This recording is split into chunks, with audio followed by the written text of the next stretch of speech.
Hello and welcome.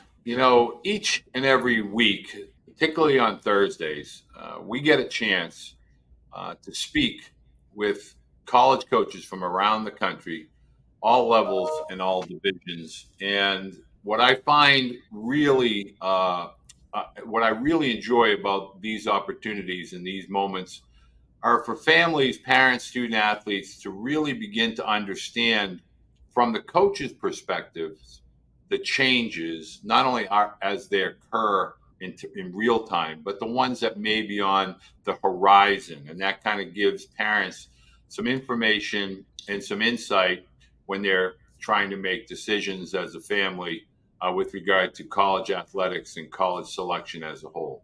And so today, I'm happy to be joined by. We've had Coach Christiansen on the show before and on the podcast, but I really felt like it was time to bring Coach back in here because we're going to really dive deep into that high school student athlete. And Sacramento State University, for those of you that may be unfamiliar with the school, has a rich tradition with regard to athletics as a whole, but with regard to baseball players and mainly names that we may know Major League Baseball. Somebody like Ryan Hoskins, now of the Milwaukee Brewers, formerly of the Phillies, somebody that lights up my son Tyler like a Christmas tree on Christmas Eve anytime he goes to the bump. But Coach, thank you for taking the time to join us today, and I'm really looking forward to being able to talk with you today. Absolutely. Thanks for having me. I'm looking forward to it. Now, I really want to start off with, let's talk about Sacramento State with regard to your in-season, your in-conference, and your out-of-conference. One look at your schedule this past season, and you're looking at Big Ten, Minnesota, you got USC, Oregon. You have some schools, Cal, Stanford. This is a big boy schedule, and you play in a big boy baseball state. So start a little bit about being able to recruit such a bountiful harvest within the state of California with regard to the high school athlete. Yeah, there's so many good programs, high school coaches, and some travel ball organizations out here in California. I feel like a lot of people come out here out west to recruit schools from the East Coast. I mean, you're seeing more and more names pop up out here when you go out to events that you didn't probably see 10 or 15 years ago. So certainly it's not a secret that California has tremendous baseball at all levels. And yeah, we've tried to schedule the very best. 2000 we've played Texas A&M. In 2016, we opened up the season with a series win at Auburn. We went to LSU the next weekend and beat them on a Saturday. So we've certainly enjoyed those opportunities to go play against those types of programs. And California has good baseball. I mean, you look at in the Big West this year, UC Irvine, UC Santa Barbara. Those are two very, very good programs that, in my opinion, can compete against anybody in the country. And then you had other programs like Cal Poly. And Hawaii had a great year. I mean, those four teams, I think, are deserving of being in the NCAA tournament. But obviously, we are hurt a little bit with the RPI and how the RPI is set up. I don't think anybody's doing it on purpose. I don't mean that. But it just does hurt the West Coast in terms of how it's calculated and algorithms, and because we don't get a chance to play as many outside teams that don't affect your RPI. So I think West Coast baseball is really, really good and will continue to be. It's obviously changing in terms of the landscape that I'm sure we're going to talk about today with transfer portal and NIL. You're starting to see more kids leave. Hopefully that over the course of time, some people see that maybe that's not the best way to go. Now, I want to stay on that topic because you touched on something there with regard to, and I know parents may be unfamiliar with RPI, strength of schedule, things of that nature. But I am not one that believes any school should be penalized because of the lack of access to, Big Ten, ACC, SEC. I mean, it's just not logistically possible for a school on the West Coast to, even though we're going to see some of those schools play in those aforementioned conferences, but it's tough on the athletes to start going West Coast, East Coast, West Coast, East Coast, just for the sake of strength of schedule. Do you think it's time as a governing body to start to discuss better ways to be more inclusive based on the team each year, as opposed to the strength or the perceived strength of a conference over the years. Yeah, I think so. And I think you did in the selection show this year. I think you saw a little bit of that. I mean, Arizona hosted. Their RPI was, I think, in the 30s, right? Indiana State did not host. Their RPI was 10. So I think those folks are smart and sitting behind closed doors making decisions based on that. But I do still think, I'm just going to use the Big West, for instance. I do still think the Big West is deserving of more than just 2 teams. That's just my opinion. Now, they haven't had a conference tournament, so they will have a conference tournament next year, which I think could help them. But certainly just in playing those teams, and I coached at South Dakota State, I coach at the University of Kansas. I think I have a pretty good pulse for how baseball is played across the country, not just on the West Coast. And I think there are some teams out here that, UC Irvine a year ago didn't make it. They were deserving. So I just think that somehow, some way over the course of time, they've got to do a little bit better job of helping out some of those mid-major programs. And look, I know that there's a lot of heat on Florida making the NCAA tournament. Well, the people that made those decisions proved to be right. I mean, they're going to Omaha. So sometimes I think we're unfair to judge people when things come out right away. I think you have to give it a little bit more time. And I think things will work themselves out over the course of time. But certainly hard to keep a team like Lamar, who's a mid-major, at home and send Florida on. But at the end of the day, Florida is advancing. It looks like they made a good choice. Not saying Lamar and Florida were the 2 teams pitted against each other, but it is very difficult. Maybe it's time to start to think about expanding the field and having a larger field as well, which I think could keep both sides happy.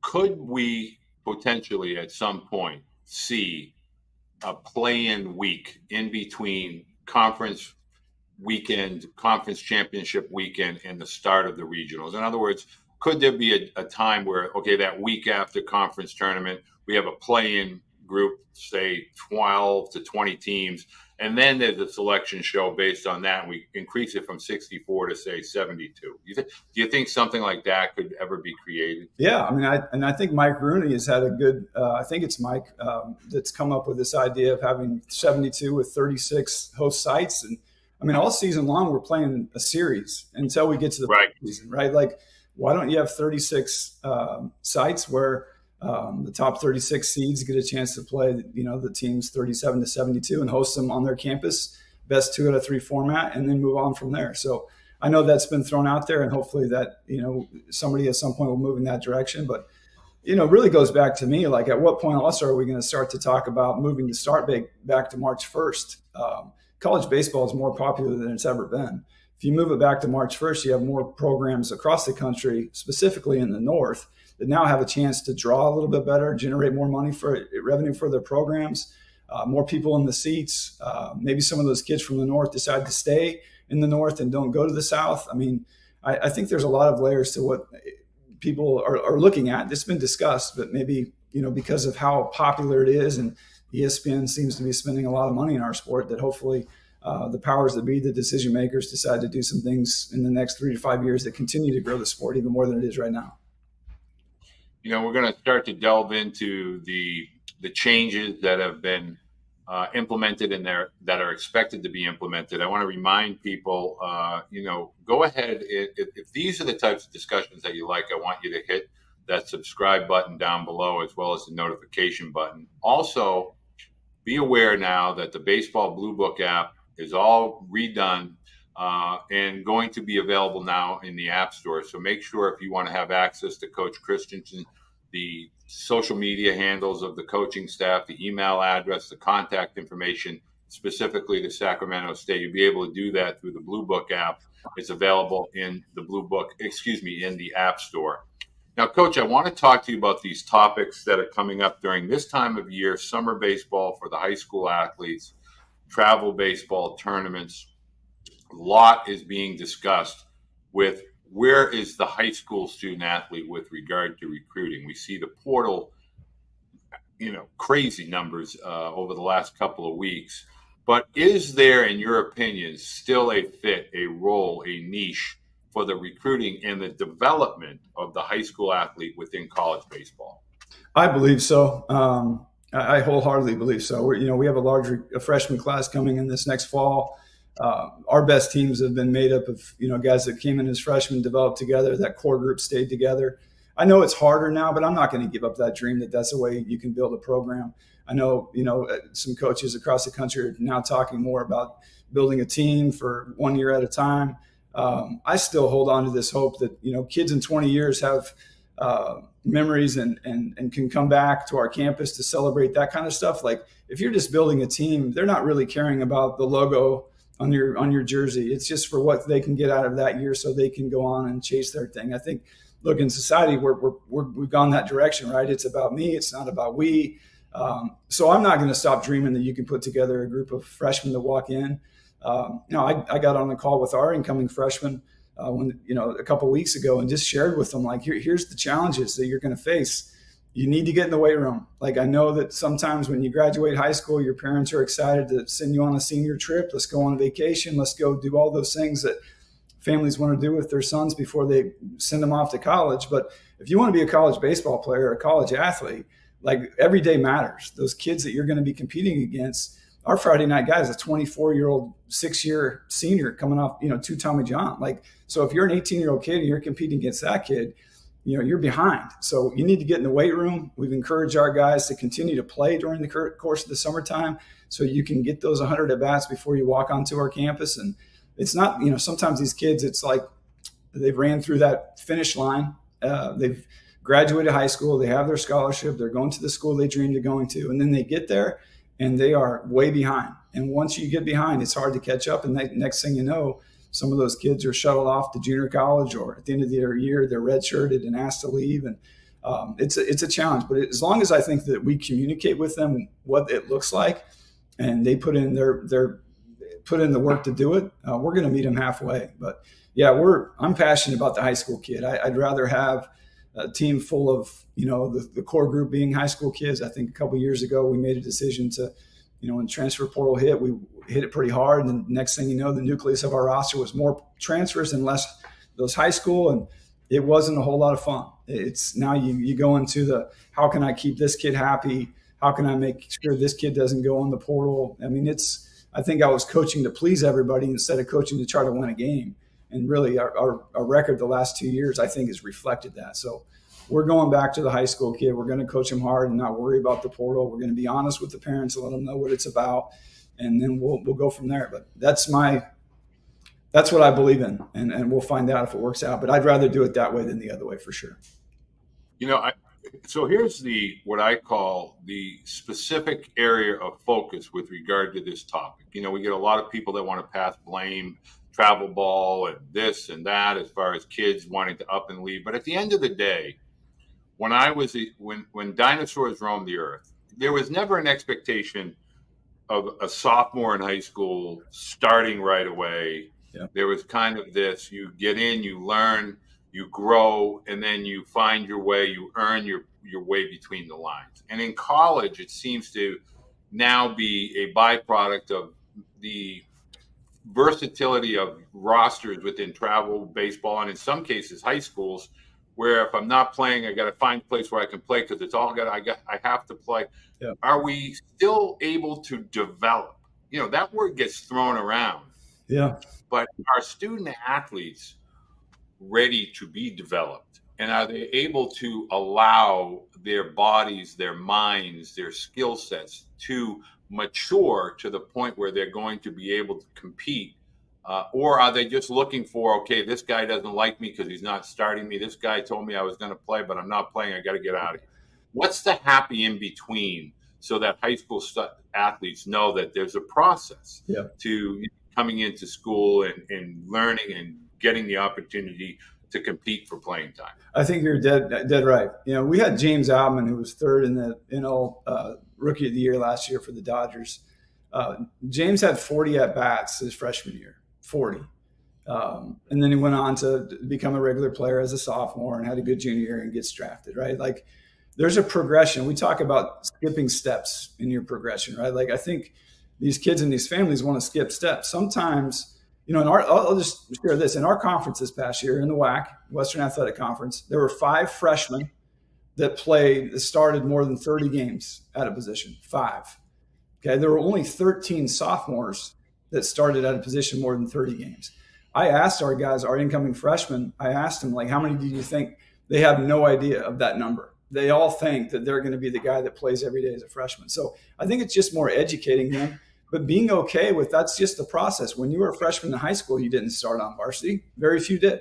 When you were a sophomore in high school, maybe you got called up at the end for the playoffs so you could be a part of it. But I think it's just, continuing to communicate with them. I had a player come in at the end of the year, talking about maybe needing to leave so he could play more. And I looked at how many at-bats he had. He was a freshman. He had quite a few at-bats. I said, look, we believe you're going to be a good player. You just got to stick with it and understand that it takes time, it takes work. But again, to go back to your question about the transfer portal has existed for these kids since they were 10, 11, 12 years old.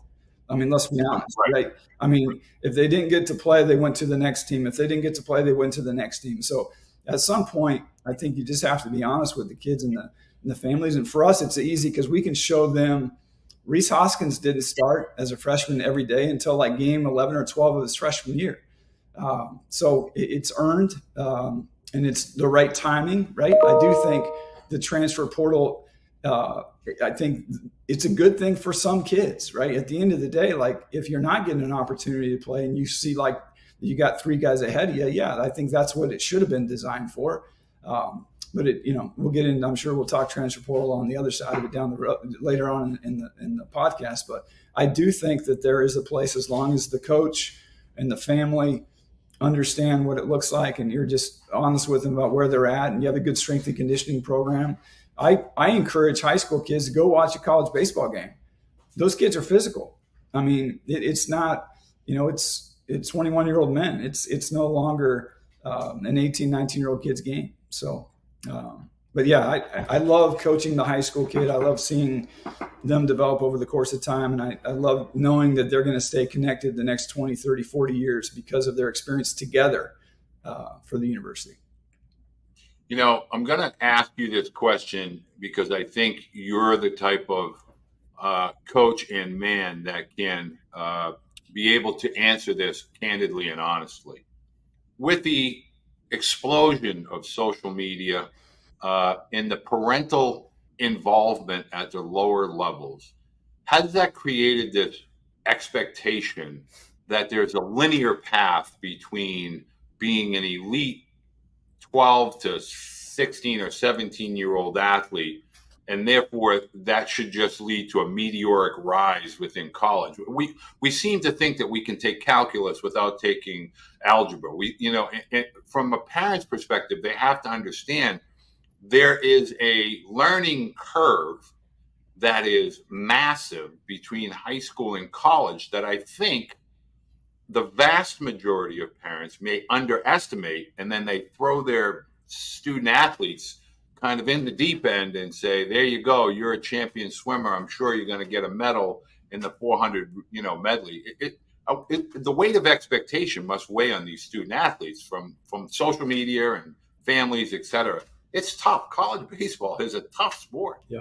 No, I think you're dead on. I think the expectation that's created by all these rankings of these kids when they're at a young age, you're seeing more and more parents run their kids' social media on their you know what I mean? You're seeing that they're running their own kids' stuff.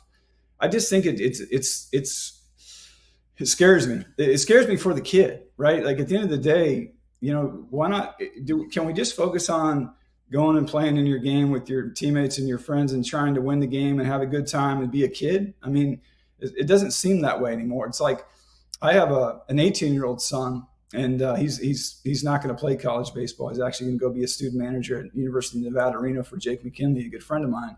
But I watched my 18-year-old son's teammates be so worried about having to get a hit so somebody can see it on video, so they can get it liked, so they can get recruited, and just have seen kids go backwards because of that. Like, the whole system, especially with the social media and the rankings, and now it's like you're seeing all these kids come out in the portal.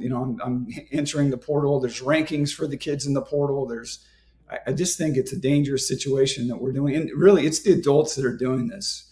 I don't want to blame the kids. It's the adults that have allowed this to go on. And I think at some point, cooler heads need to prevail. We need to make some sort of plan that makes sense for these kids, because How many kids are in the portal right now? I mean, there's 4,200 kids in the portal. 4,200 kids. And this week alone, I believe it was like over 300 athletes from this past weekend's games at the Supers. Yeah. And so you're nailing this, and I knew you would. And I really, you're somebody that I know based on my previous conversations. I even mentioned this to Butch. You have a genuine affinity, a care, a love, a passion for the sport. And I think sometimes when I'm talking to student athletes, that part is missing. When I start to talk about the baseball, I don't hear the passion. I hear the statistics, I hear the analytics and the metrics, but I don't hear about the, getting ready to play the big rival and facing that opposing pitcher. And I knew he was going to throw me a fastball in the inner half. I don't hear that passion. Yeah. Is that something you talk about with your incoming freshmen, about that grit, that love for the sport, and being able to learn through failure and learn through difficulty and the challenges, and then ultimately as a sophomore, junior, or senior, be able to rise above and have that moment in the sun as a college athlete? Yeah, I just think you show them example. I mean, I've been doing this for 25 years now, and I think you show them examples of those kids that have gone through it like that. It's not, the path is not the same for all these kids. I mean, they need to understand. I mean, even Reese Hoskins, it wasn't perfect. Like, didn't start every day or early on as a freshman, had a bad sophomore year, and then responded and had a good junior year. James Alvin, 40 at-bats his freshman year. Nathan Luquez, he's a kid that's been up and down. He's not a kid anymore, but he's been up and down with the Blue Jays. He was a true walk-on, and came into the program and became a seventh rounder. So the path is different for every kid. But I will say, James Outman and Nathan Luquez, those guys didn't have expectations. They didn't have the social media saying how great they were. They were late bloomers. They had to earn everything they got. I think we just have to go back and say, as adults, like, you're creating expectations for some of these kids by ranking them and doing all these things. They can't live up to it. There's no way they can live up to it. And it's harmful. It's sad to see. We had a player this past year that when he was 16 years old, I saw him when he was 16 years old. I thought he was the next Alex Rodriguez. And over the course of time, you just saw the weight of the world on him, because he was told by so many different people, and not in like a way that anybody tried to, put anything on him. But when you're ranked and you have an advisor and you're supposed to be this and you're supposed to be that, and you end up not being that, that's hard for a kid. That's really hard for a kid. And again, we talk about mental health. Like, are we truly setting these kids up to be successful? I mean, I don't think we are. I really don't. I mean, we could both pull out our phone right now and look at, there's rankings for these kids who are going into the portal. Like, what are we doing? Like, why does that exist? You know why it exists? Because people are making money off this. People are making money off of this. And that's just really sad in my opinion. Well, and it's refreshing for parents and athletes to hear your thoughts and your opinions. I happen to share those thoughts and the opinions, and I get arrows in my back almost daily. But I don't think we talk enough about the weight of expectation and the adverse effect that has. We've gone from playing a sport, a game, to compete, friends, rivals, etc., at the community level, high school, etc., to now it's a matter of living up to not only parental expectations, but people within your community, people within your social media circle of friends and so forth. And there is a burden that student athletes carry here. And I remember watching it with my youngest son. Oh man, he's a first round draft pick. He's got to pitch a no hitter every day. I can't believe he gave up a home run. It's baseball. Yeah. And we can't, it's not a video game. And I don't think enough people take the time to step back and say, yes, they're teenagers, but they're still children to some degree. Yes. And this is an experience collectively. Sacramento State University, baseball plays a role in it, but there's a campus, there's faculty, there's fellow students. It's a collective experience over 4 or 5 years that I think we lose sight of. Yep. Because you're supposed to be an All-American as a freshman or a sophomore. How do you handle that mental side with regard to the young players that are coming into your program? Do you try to get them to understand expectations, throttle that back, or just do the best that you can? How do you interact with those student athletes that kind of get big-eyed and kind of caught up in the frustration? Yeah, it's really hard. We had a player, we have meetings with our freshmen at the beginning of the year, and I remember overhearing they're like setting goals, right? So we had a guest speaker come in and they're setting goals with them. And I remember overhearing one of the players say his goal was to be a freshman All-American, goal was to play in the Cape. And big gulp, right? Like those are high goals, Right. Like at the end of the day, like to me, sometimes these kids set themselves up for failure because those are things that are so far outside of their control. But I think the hard part is you really can't speak into their life with truth unless you build a relationship, number one. But then number two, there has to be some self-awareness on the kid and the family to be able to take that and it be a productive thing, right? If the family and the kid doesn't have self-awareness, what you're telling them is almost like disrespectful to them. Like, who are you to say this to me? So that's the hardest part. I think, the quote that I've lived by, comparison is a thief of joy.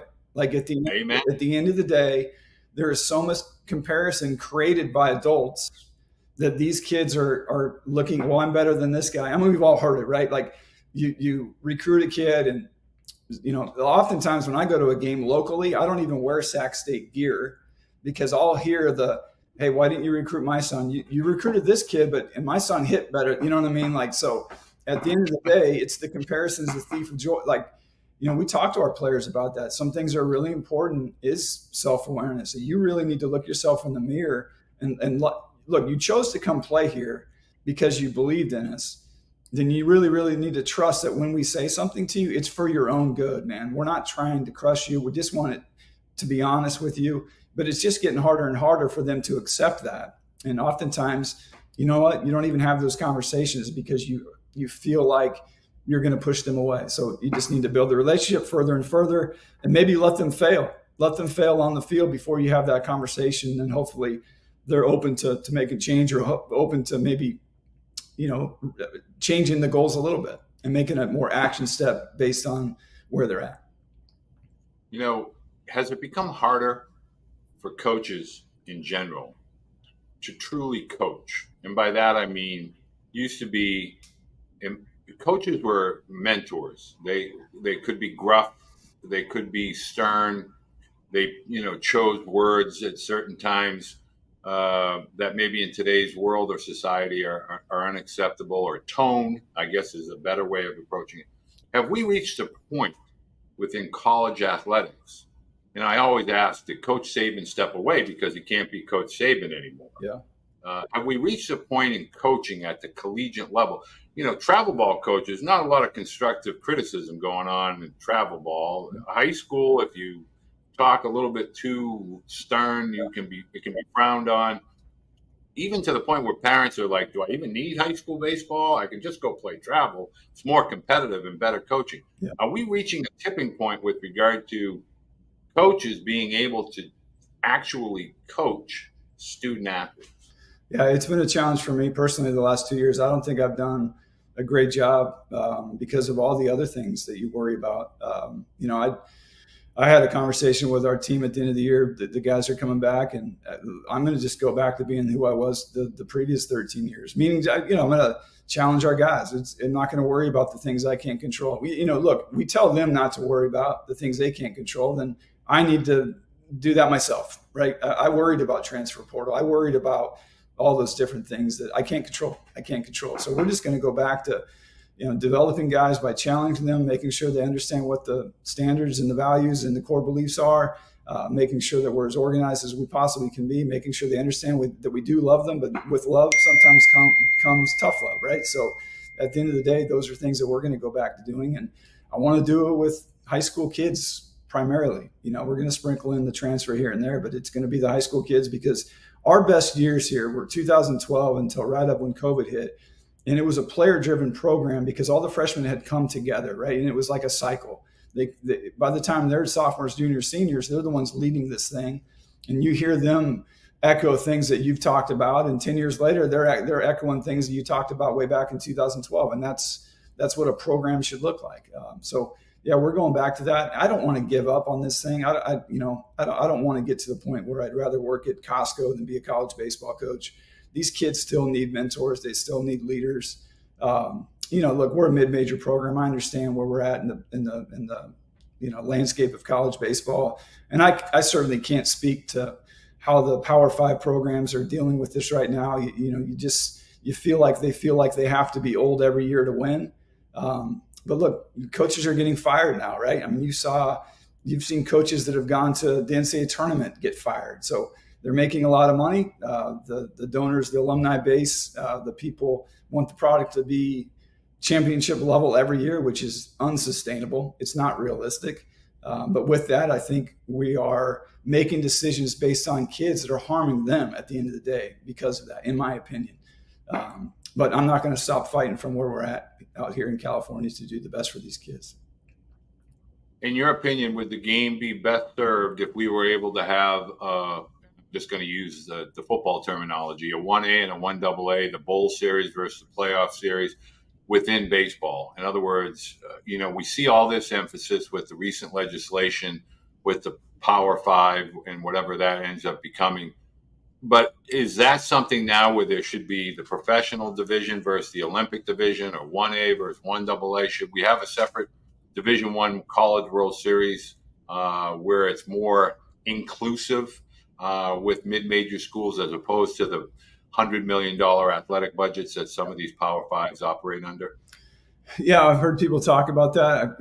I'm not ready to go there yet. I still believe in the Cinderella story. I mean, you look at Evansville. I still believe in that. We've gone to 3 NCAA tournaments.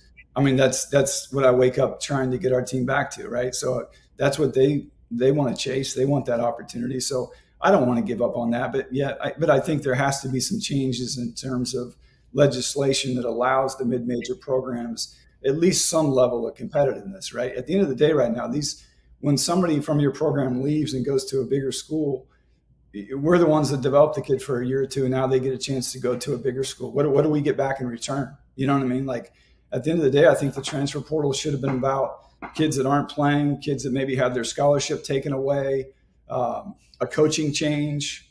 I think those are real reasons as to why kids should look to leave. But, I'd like to see a kid have to make a 2-year commitment before he moves on.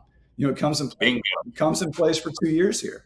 If Right. you come and play, give us a 2-year commitment. I think the mid-major program has a chance to sustain a little bit more success across the board if you give 2 years. If the kid comes for 2 years and has an opportunity to go play at a Power 5, okay, then. But I also think there should be some sort of compensation back, right? I mean, these programs have the money to do it.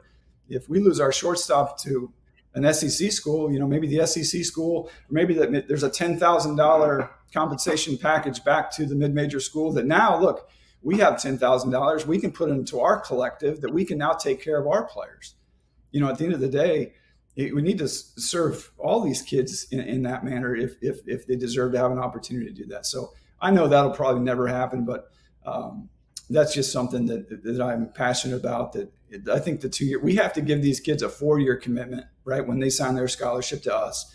But now they're only giving us a 1-year commitment. But good, I do think the transfer portal, there's a lot of positive. If it's not the right fit for a player, he doesn't get a chance to play, scholarships taken away, coach leaves, all good things. But if a kid is playing every day for you as a freshman and he can just walk, I think that's a challenge, because that's not what people are saying we're pro sports. No, we're not. Pro sports. Right. Pro sports doesn't even work that way. You have so many years before you can become a free agent in professional baseball. So we're not pro sports. Professional sports would be a mess if we allowed them to. I think Coach Gilmore spoke of that, right? The Yankees, the Dodgers. There'd be 4 or 5 teams in baseball that would have all the good players because they all have all the resources and all the money. So we're not even pro sports right now. We're worse than what their setup looks like.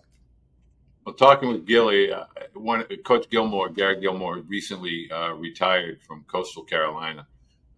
He very eloquently kind of reminded us all that this is a college sport. We should all be operating under the same college experience. And right now, it's basically becoming who can bid the most. Yep. Behind the scenes. Yep. Coach, I want to ask you this: if somebody's from the East Coast, the Midwest, they're watching, they're listening, and they say, "Hey, man, I like that coach, that guy. I want that coach with my son. I think my son could play there."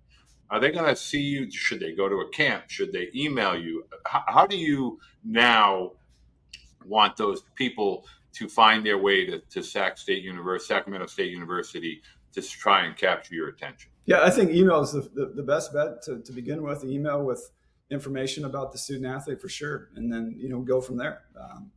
Yeah, I think that's the best way. And then obviously camps are good. Camps kids should go to a camp if they're interested in a particular school. I think that's a great way to, number one, be on campus, get a chance to interact with the coaching staff. I think that's really important on the field, right? So those two pieces, I think you hit it on the head. I think those are two very good avenues to get your name in front of the coach.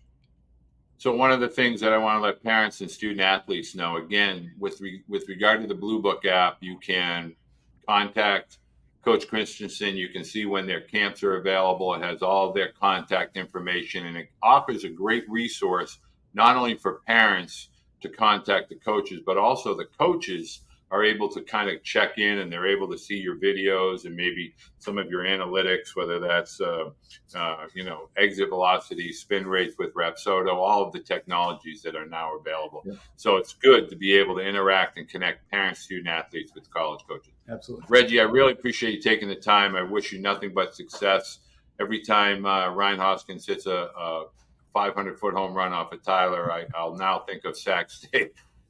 He's done it, I think, consistently over the last 6 years. I think he's got 7 or 8 home runs now. One of them in particular at the Eastern League All-Star game a few years back. But tremendous talent, and even a better human being. Yep. And he represents Sacramento State University with class and pride. Yep. So best of luck going forward. If there's anything ever that we can do for you, happy to help you. I want to let parents know we're going to put all the contact information, social media, email, camp information. There will be both in the podcast as well as here on the YouTube channel. Reggie, thank you very, very much. Thank you so much. Take care. You're very